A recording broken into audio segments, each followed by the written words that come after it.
ఉన్నటువంటి 10 సంవత్సరాలలో ప్రభుత్వం నుండి నేను ఒక్క రూపాయి కూడా లాభం పొందలేదు. మీరు చేసినటువంటి అక్రమాలని నా మీద ఆపాదిద్దామని చూసుకుంటే నేను ఊరుకునే వ్యక్తిని కాదు. నీతి నిజాయితీ నా వైపు ఉంది కాబట్టి నేను ఇలా ధైర్యంగా కుండబద్దలు కొట్టినట్టు ఎక్కడికి పోయినా మాట్లాడుతున్నా.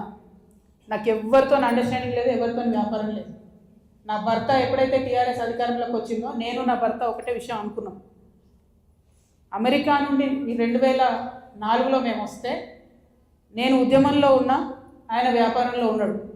ఇల్లు గడవాలి కదా, మీ లెక్క మంది మీద వాడు దోసుకోలే. నేను ఎప్పుడు మీ లెక్క నేను ఎవరిని వాడి వసూలు చేసుకొని ఉద్యమాలు నడపలేదు. సమయం సందర్భం వచ్చినప్పుడు నా నగలు కుదబెట్టి బతుకమ్మ చేసిన నేను. అందుకే ఇంత పౌరుషం నాకు.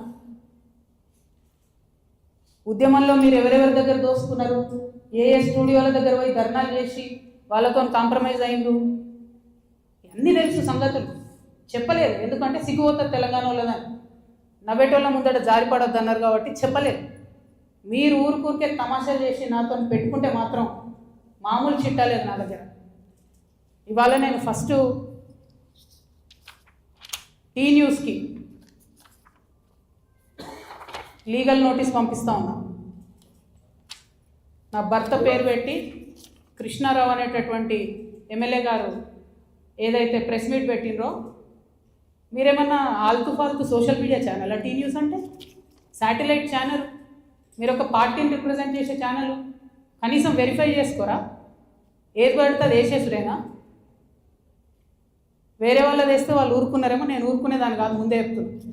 టీ న్యూస్కి లీగల్ నోటీస్ ఇస్తున్నాం. 1 వీక్లో పబ్లిక్ అపాలజీ చెప్పాలి బిడ్డ, పబ్లిక్ అపాలజీ. కోర్టుకి ఈడుస్తాం ఏమనుకుంటున్నారు. తర్వాత ఏలేటి మహేశ్వర్ రెడ్డి గారు, వీరికి కూడా నోటీస్ ఇస్తున్నాం, లీగల్ నోటీసు.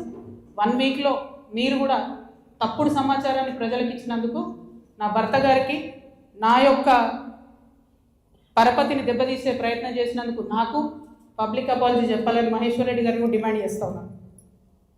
అట్లానే మాధవర్ కృష్ణారావు గారిని మీరు కూడా 1 వీక్ లోపల అపాలజీ చెప్పాలి, లేకపోతే కోర్టుకి ఈడుస్తాం, కోర్టు నుండి క్షమాపణ చెప్పిస్తాం.